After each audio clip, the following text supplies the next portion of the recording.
있는 힘을 다해서 장사를 해야 돼요. 안 하시는 게 나아요. 차라리 재료값 빼고 인건비 빼고 공과금 빼고 카드값 빼고 부가세 빼고 만원짜리 파서 진짜 1,000원 남기기 힘들 정도예요. 일반적으로 지금 보면 경기는 안 좋은데 저는 지금이 약간 기회라고 생각을 해요. 어서오세요. 안녕하세요 사장님. 항상 먹던 순댓국 하나 주세요. 어휴, 오늘 어떻게 일찍 오셨네요. 오늘 회사 마지막 날이라서 집에 가다가 들렸습니다. 왜요? 왜 갑자기? 아니, 요새 희망퇴직자도 모집 기간이기도 하고 돈 줄 때 떠나는 게 맞는 것 같아서 희망퇴직 지원했습니다. 아유, 아직 정정하신데 그만두시고 뭐 하시려고? 아직 큰애 대학교도 졸업 못했는데 할 줄 아는 게 없어서 걱정이네요. 남 얘기 같지가 않네요. 말 나온 김에 저도 이런 국밥집 한번 해볼까요? 아유, 또 뭐 보기에나 쉬워 보이지? 힘들어요. 이까이 거 밥에다가 국물이나 타서 주면 되지 뭐. 어떻게? 사장님, 설거지부터 시작할까요? 네? 요즘 정년을 앞둔 분들이 창업을 고민하는 사례가 늘고 있습니다. 젊은 세대 역시 청년 실업률이 치솟으면서 생계를 위해 일찍부터 창업에 뛰어들고 있다고 하는데요. 그 중에서도 사업의 안전성을 생각해서 프랜차이즈 창업에 대한 관심이 급증하고 있다고 합니다. 그래서 오늘은 프랜차이즈 창업에 대한 주제로 말씀드릴 예정이고, 저는 나도 사장님 채널의 나사장입니다. 만약 제 입장에 선택을 한다면 처음 하시는 분들 같은 경우 프랜차이즈를 추천드리고 싶어요. 프랜차이즈에서 많이 베껴 오시는 게 좋다라고 생각하고요. 독립적인 창업은 프랜차이즈에서 많이 베껴온 걸 가지고 추후에 독립적인 창업을 하시는 걸 추천드립니다. 제가 생각하는 차이는, 프랜차이즈 창업은 솔직한 말로 돈만 있으면 돈을 벌 수 있는 구조를 가지고 있고, 본사에서 메뉴 구성, 순위 계산, 매장에 대한 전반적인 것을 전부 다 케어를 해주는 장점이 있고, 자율적으로 할 수 없다라는 게 단점이라고 생각합니다. 근데 독립적인 창업은 자기가 하고 싶은 메뉴 가격, 운영 시간, 그거를 자율적으로 선택할 수 있지만 말 그대로 혼자서 하시는 거기 때문에 전부 다 책임이 이제 점주님한테 이제 이루어지게 되는 거죠. 예를 들어 발주 실수는 점주님 책임이 갈 텐데, 이거를 프랜차이즈 같은 경우는 협의를 할 수 있죠. 10개를 발주해야 되는데 숫자 하나 더 눌러서 100개를 발주했다. 나머지 90개는 반품을 좀 할 수 있을까? 그러면은 본사에서는 반품을 처리해줘요. 근데 만약 독립적으로 하셨다, 납품해준 회사에서는 저희가 반품을 받으면 이걸 딴 데 돌릴 수가 없다 라는 식으로 하기 때문에, 그러니까 사람 간의 소통이 이제 되는 거다 보니, 나는 10개라고 얘기했는데 그 사람이 잘못 들었거나 혹은 내가 말을 잘못했거나 그런 경우가 아예 없다고는 못하죠. 그런 내용들이 조금 차별화가 좀 있다, 프랜차이즈랑 독립 창업이. 제가 봤을 때 독립 창업하면 진짜 많이 잡아도 10%고 평균 한 5% 3% 성공 확률이, 진짜 넓게 잡아도 10%로 말씀드린 거예요. 그 성공이라는 건 사람마다 기준이 좀 다르겠지만, 뭐 예를 들어서 월 평균 순수익으로 500 이상 갖고 하시는 분들, 그 기간이 1년 이상 되시는 분들, 제가 봤을 때는 한 10% 정도 될 것 같습니다. 일단 끈기가 없어요. 장사가 잘 되면 오늘 하루 쉬어도 돼 이렇게 해서 문 닫아요. 그리고 오픈한 지 얼마 안 돼서 막 너무 힘들어, 오늘은 도저히 못 나갈 것 같아, 오늘은 휴무. 근데 손님들은 그걸 잘 몰라요. 새로 생겼는데 와 너무 맛있어, 내일 주문하려고 봤더니 휴무야. 근데 이 매장이 폐업을 했는지 진짜 휴무인지 사장님이 힘들어서 쉬는 건지 그런 건 모르시죠. 있는 힘을 다해서 장사를 해야 돼요. 웬만한 마인드 가지고는 안 하시는 게 나아요. 차라리. 프랜차이즈는 좀 그게 다르죠. 프랜차이즈 같은 경우는 영업시간을 점주님들이 마음대로 바꿀 수가 없어요. 근데 만약에 정해준 대로 안 하셨다, 바로 본사에서 어떠한 클레임이 들어오겠죠. 점주님 무조건 이렇게 하셔야 됩니다, 안 그러면 계약 파기입니다, 이런 식으로. 근데 계약 파기하면 점주님도 좋은 게 없어요. 점주님들이 위약금이라는 걸 물기 때문에 그 위약금을 물지 않기 위해서라도 점주님은 그 약속을 꼭 지켜야 됩니다. 그래서 그 가맹 계약서 내용에 전부 다 써 있어요. 근데 그 위약금이 생각보다 엄청 커요. 억 단위까지 갈 수 있습니다.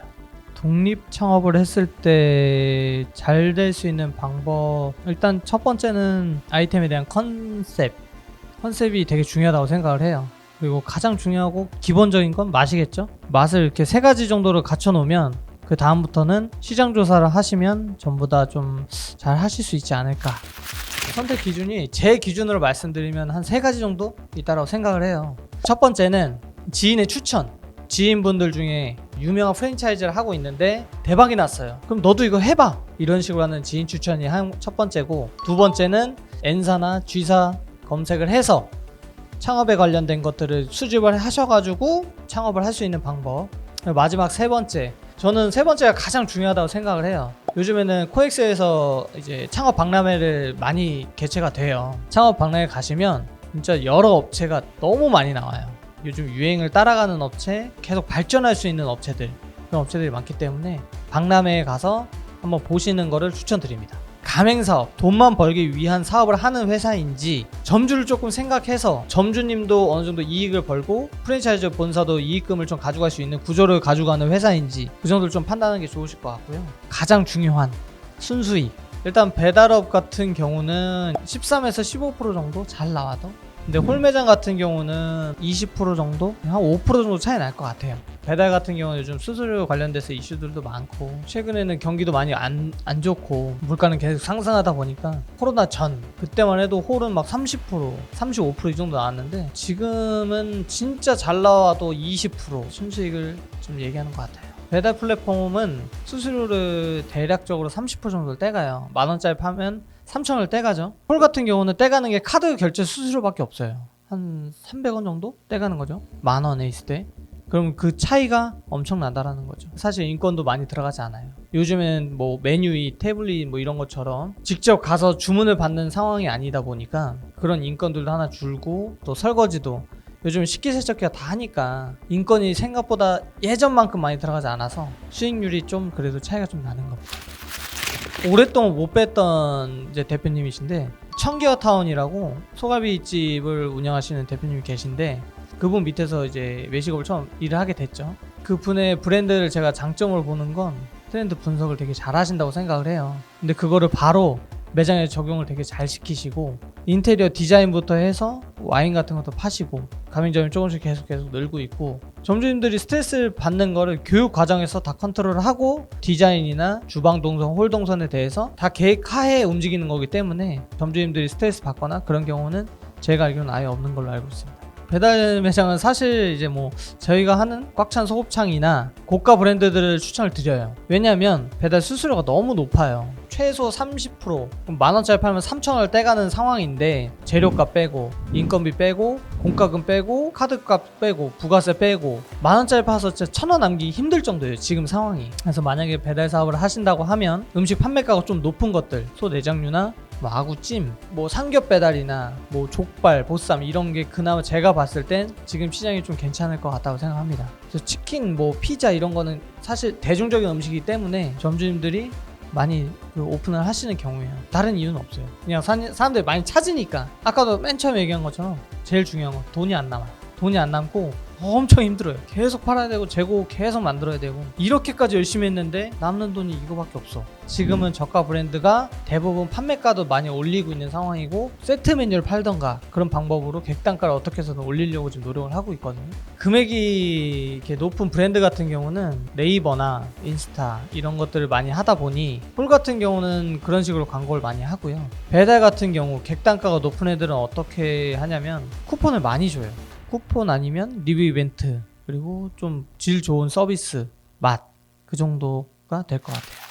저희 가맹점주님들 절차를 말씀을 드리면, 점주님이 원하시는 상권, 투자하실 수 있는 금액을 먼저 문의를 합니다. 저희 본사에서는 그때부터 상권을 알아봐요. 총 인구는 몇 명이고 소득과 소비가 얼마가 되는지도 나와요. 그렇게 알아보고 예상 판매가를 말씀을 드려요. 판매 매출. 그리고 나서 그 데이터를 기반으로 저희가 순수익을 계산을 하죠. 순수익을 한 걸 가지고 다시 한번 예비 점주님이랑 미팅을 합니다. 그래서 예비 점주님이 승인이 나면 15일 이후 가맹 계약서를 실질적으로 작성을 시작을 합니다. 그때부터는 인테리어 공사 할 수 있으면 인테리어 공사랑 본점에 들어와서 교육을 시작을 해요. 주방에서 하는 요리 교육도 있고 기본적인 서비스 교육, 이렇게 두 가지 교육을 시작을 합니다. 공사랑 교육이 끝나면 가오픈 시작하고, 그 다음날 정식 오픈을 하면 이제 진짜로 매장을 운영하는 사장님이 되시는 거예요.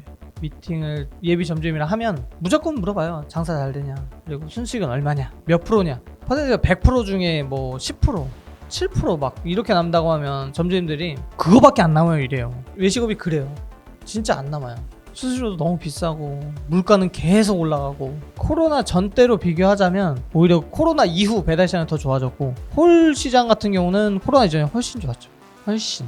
지금 뭐 20% 정도라고 말씀드렸는데 그때는 아마도 최소 30% 정도 남지 않았을까, 그 정도 예상을 합니다. 최소 30%. 좀 괜찮은데 들어가려면 보증금도 조금 올라갈 거고 월세도 조금 비싸게 되는 상황이 나올 거거든요. 그래서 배달시장 같은 경우는 한 달치 넉넉 여유 자금까지 계산해서 5천, 그리고 홀 같은 경우는 1년 전에 왕십리에서 고깃집 장사를 할 때는 3억에서 3억 5천 정도 필요했어요. 30평에서 25평 사이 그 정도는 창업을 할 수 있다고 생각합니다. 일단 배달도 상권이 되게 중요해요. 코로나 이전 같은 경우는 지하든 그리고 완전 외곽에 있던 상관없었죠. 근데 지금은 대부분 1층이 좋아요. 1층에 깨끗한 매장. 왜냐면 지나가시는 손님들, 그리고 요즘에는 포장을 해 가시는 분들이 많거든요. 그래서 그런 거를 노려서라도 1층에서 우리 매장이 되게 깨끗해. 그럼 신뢰가 가겠죠. 밖에다가 포장 할인 얼마 이렇게 붙여놓으면 손님들이 지나가시다가 포장하는 경우도 있을 거고, 그런 것 때문에 상권이 그래도 좀 중요하다. 기억에 남는 또 좋은 점주님은 연신내 점주님이 지금까지도 해주고 계신데 장사가 진짜 잘 됐어요. 8천만원, 9천만원까지 팔 정도로 장사가 잘 됐는데, 점주님이 또 이렇게 판매액이 좀 되다 보니 오토로 돌리시게 됐어요. 오토화 되고 2개월이 지나고 매출이 막 계속 떨어지는 거. 이제 점주님한테 말씀을 드렸죠. 예전처럼 사장님께서 출근 직접 하셔서 매장의 관리를 좀 다시 한번 해주셔라. 근데 이 점주님이 그걸 다 받아들이시고 지금은 그래도 평균적으로 월에 4천에서 4,500 정도 판매하고 계십니다. 그러니까 직원이 자기 매장이라고 생각을 하고 매장 운영해주면 너무 좋죠. 근데 그런 직원이 열에 한 명 있을까 말까예요. 손님께서 화를 좀 내시는 경우도 많아요. 그러면 직원도 같이 화를 내요. 그러면 그 손님은 다시는 주문 안 하시겠죠. 근데 그거를 점주님이 잘 모르셔요. 컨트롤할 수가 없으니까. 그 매출에서 보여요, 다. 아니 8천을 팔던 매장이 막 3천을 팔아요. 그럼 뭐가 문제일까? 그럼 매장 가서 확인을 해보죠. 그런 서비스적인 문제, 기존에 줬던 레시피를 좀 바꿔서 판매하시는 경우, 그런 게 눈으로 확연히 차이가 납니다. 직원이랑 사장님 간의 차이가. 연신내점이 그랬었어요. 9천까지 파셨거든요. 근데 그리고 나서 매출이 3천까지도 떨어졌었어요. 근데 점주님 들어가시고 나서 3천에서 4,500까지는 지금 이제 올라와 있는 상황이에요. 확실히 점주님이 일하면 좀 달라요. 실질적으로 잘 안 되신 점주님들의 특징이라고 하면, 대부분 점주님들이 공부를 하시면 자기들 마음대로 하세요. 그럼 그때부터 저희가 컨트롤 할 수가 없습니다. 사장님이 나는 조금 더 비싸게 팔고 싶어. 그러면 쿠폰을 주고 음식 가격을 좀 비싸게 올려놔요. 그럼 손님 입장에서는 쿠폰 대비 음식 가격이 너무 비싸면 주문을 잘 안 하시거든요. 근데 그런 경우죠. 공부를 했으니 나는 이제 본사는 필요 없어. 너네 없이도 나 혼자 할 거야 라고 하는 순간 그게 매출이 내려가더라고요. 점주님이 어떤 거를 바꾸자고 하셨을 때 좋았던 점은, 자기 머릿속에서 떠오르는 음식이 있다고 하셔가지고 그걸 직접 테스트해서 판매하고 계셨어요. 저희한테 말씀은 안 하셨지만 이 음식 혹시 좀 판매율이 괜찮은가요? 반응이 좀 어떤가요? 라고 물어봤을 때 이런 데이터를 가지고 계시더라고요. 이거를 팔기 시작했을 때부터 뭐 매출액이라던가 그런 데이터를 받아서 저희도 각 지점들한테 설명을 드리죠. 이런 음식이 있어서 저희가 레시피를 받아서 판매를 시작해보는 게 좋을 것 같습니다. 이런 좋은 예가 있었어요. 회수 기간 같은 경우는 저희 브랜드 기준으로 말씀을 드리면 한 5천만 원 정도 투자 비용이 든다는 과정 하에 순수익이 대략 15%에서 16% 정도 나오거든요. 근데 월 매출 평균 4천 정도가 나와요. 그럼 대략적으로 10개월 정도면 전부 다 상환할 수 있습니다. 투자 비용을 10개월 안에 회수를 이제 처리 다 못하는 분들 같은 경우는 매장에서 벌어들인 수익을 가지고 가정에다가 돈을 사용하시는 경우, 아니면 내가 오랜만에 되게 잘 벌어서 그걸 지출을 많이 사용하시는 경우, 저희가 지출까지 볼 수가 없거든요. 그런 경우는 진짜 최장 1년 반까지도 걸렸어요. 투자 비용을 전부 다 회수하시는데. 근데 일반적으로는 10개월에서 진짜 길어도 1년 안에는 무조건 끝납니다. 로열티 부분은 회사마다 좀 달라요. 대략적으로 한 2% 받고요. 순수익을 가지고 로열티를 받는 곳은 대략적으로 3% 정도 받아요. 근데 그 퍼센테이지는 사실 회사가 어떻게 정하느냐에 좀 따라 달라요. 회사가 수익금을 물류의 마진에 의해서 운영되는 회사이면 총 매출액에 비례해서 로열티를 계산을 할 거고, 우리는 물류 마진도 괜찮아. 그러면 순수익에서 로열티를 조금 받아오시는 경우, 이렇게 대략적으로 두 가지 정도가 있다고 생각합니다.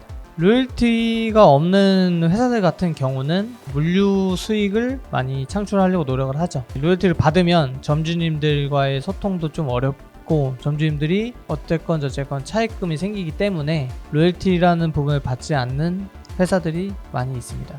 일반적으로 지금 보면 경기는 안 좋은데 저는 지금이 약간 기회라고 생각을 해요. 자영업자들이 폐업률이 되게 증가하고 있는 상황이에요. 반면 오픈하는 매장들은 또 없어요. 그러면 지금 옛날처럼 돈이 있어서 장사할 수 있는 사람들이 아닌 진짜 장사하고 싶은 사람들만 할 수 있는 그런 구조가 되지 않을까라는 생각을 해요. 해외에 있는 외식에 관련된 것들도 많이 접목들을 하고 계시거든요 지금. 그래서 아마도 프랜차이즈 사업은 앞으로도 진짜 발전 가능성이 제가 봤을 땐 좀 많이 있다고 생각을 해요. 일단은 처음 창업하시는 분들이 진짜 이거 하나만 좀 생각해 주시면 좋겠어요. 이 돈을 가지고 장사하는 거다 보니 진짜 큰 마음을 먹고 마음을 독하게 먹고 프랜차이즈든 아니면 개인 사업을 하시든 하시는 걸 진짜 꼭 추천드리고, 웬만한 정신력으로는 안 돼요 진짜로. 잠을 못 자는 날이 있더라도 그렇게 해야 돈을 좀 벌 수 있습니다. 지금 구조는 공부도 엄청 많이 하셔야 되고, 내가 왜 이렇게 장사가 안 되지? 이거는 말이 안 돼요. 장사는 다 안 되는데 뭐 지금 시점에. 근데 장사를 어떻게 해서 잘 되게끔 하느냐, 그거는 사장님이 어떻게 노력하고 진짜 집중해서 열심히 하느냐의 차이가 있다고 생각합니다. 진짜 마음 같아서는 진짜 이거 단서로 진짜 때리고 싶어 진짜로. 있어. 무조건 말려요. 하지 말라고. 그냥 회사 다니라고 해요. 그러니까 지금 회사를 퇴직한 그거지만 실질적으로는 그냥 다른 회사로 다시 들어가라고 얘기하고 싶어요. 지금 상황에서 기본적으로 5천이라는 돈이 드는데 적은 돈은 아니잖아요. 엄청 큰 돈이거든요. 근데 되게 간편하게 생각하잖아요. 사람들이 대부분 그래요. 뭐 예를 들어서 물 넣고 뭐 넣고 고기 넣고 삶으면 되지. 안 돼요. 안 돼. 그리고 아무리 프랜차이즈에서 알려준다고 해도 알려준다고 해서 거기서 딱 끝나는 게 아니에요. 점주님들도 공부를 하셔야 되고 노력을 더 하셔야 돼요. 공부해야 된다고 말씀드렸던 거는 배달 시장에서는 말 그대로 수수료예요. 수수료. 공지는 날리고 바로 바꾼 게 아니에요. 배달민족에서 한 달이라는 시간의 텀을 줘요. 그럼 그 사이에 계산을 해야죠. 이제 그때부터는 당연히 본사에서 해줄 수도 있는데 그렇게 부탁을 하지 않는 이상 해주는 본사는 거의 없어요. 그러다 보니 점주님들이 직접 공부를 해야 돼요. 6.8% 했을 땐 얼마고 내가 쿠폰을 얼마 줬었지, 그럼 내가 순수익이 얼마야, 어떤 식으로 쿠폰을 조금 더 줄이고 뭐 서비스를 좀 더 줘서 고객님을 더 유치해보는 걸로 해보자, 이런 식의 공부를 말씀드리는 거예요. 그런 기본적인 공부를 대부분 안 하셔요. 장사하기 되게 바쁘고 힘드시다 보니까 그런 걸 못 하셔요. 근데 장사하시려면 진짜 몸이 부서질 때까지 해야 돼요. 장사를 하기 위한, 내가 어떻게 해서 돈을 벌기 위한, 어떻게 하면 돈을 벌 수 있을까라는 공부를 해야 된다고 말씀드리는 거예요. 정년퇴임 하시면 대부분 60에서 70 정도 되시니까 핸드폰도 잘 못 만지실 거고 주문 받는 것도 좀 어려우실 수 있어요. 그래서 정년퇴임에서 뭐 그 돈을 가지고 장사하고 싶다라고 하시는 분들 사실 말리고 싶어요. 연세가 좀 있으시니까 정년퇴임 하시는 거잖아요. 근데 그런 와중에 갑자기 나와서 막 12시간 넘게 막 주방에서 설거지하고 뜨거운 불에서 일을 하고, 제가 봤을 때 힘들어요. 그런 분들이 하신다고 하면 죄송합니다. 저희는 못할 것 같습니다 라고 말씀을 드려요. 프랜차이즈 창업에 대해서 말씀드렸는데 얼마나 재밌고 도움이 되셨는지 모르겠어요. 저도 오늘 처음 촬영하는 거다 보니까 이게 제가 무슨 말을 했는지 사실 기억이 잘 안 나요. 근데 이제 창업을 만약 하신다면 진짜 철저하게, 진짜 완벽하게 준비를 하신 상태에서 창업하시는 거를 권유를 드리고, 간단하게 세 줄로 요약드리자면 프랜차이즈로 하실지 독립 창업을 하실지는 지금 고민하시는 점주님이 선택을 하셔야 될 것 같고요. 배달 전문점도 어느 정도 초기 투자 비용이 필요합니다. 하지만 사장님께서 어느 정도 열심히 해주신다면 그 개월수가 짧은 기간 안에 투자 비용을 다 회수할 수 있을 거라 생각하고요. 프랜차이즈 창업을 고민 중이시라면 저희 꽉찬 소곱창도 한번 해보시는 거를 추천드릴게요. 프랜차이즈 또는 다른 궁금사항이 있으시면 나도 사장님이다, 나 사장한테 많이 물어봐 주세요. 네, 감사합니다. 프랜차이즈 창업을 하시는 대표님한테 직접 좀 물어보면 뭐 장단점을 좀 들어보려고 하는데 한번 전화 한번 걸어볼게요. 형님 어디세요? 밖에. 형님이 생각했을 때는 프랜차이즈 시장을 어떻게 좀 생각하실지 궁금해가지고 전화 한번 드렸네요. 요즘? 네. 그지같이. 내가 봤을 때는 앞으로 이제 고령 사회가 계속 이어질 것이고, 뭐 1인 가구도 많고 음식 먹는 거 귀찮아서 대충 시켜 먹는 사람도 많아서 배달 프랜차이즈 시장은 사실 줄지는 않을 거야. 근데 이제 좀 여보세요? 이한 씨가 좀 말을 하다가 안 하죠 또. 그러면은 형님이 마지막으로 프랜차이즈를 생각하시는 예비 전유님들에게 혹시 해주실 만한 얘기가 있을까? 뭐 일단은 성급하게 하는 거는 완전 지금 절대 해서는 안 된 일이고, 저기 그런 사람들 돈 모으는 게 쉽지 않으니까 회사 열심히 다닐 수 있는 사람은 다니고, 준비를 철저히 해서 들어오지 않으면 그냥 개박살 나는 거야. 알겠어요 형님. 제가 이따 또 통화 드릴 건데 사업에 도움 안 되는 말씀 해주셔서 너무 감사합니다 형님. 이따 전화 드릴게요.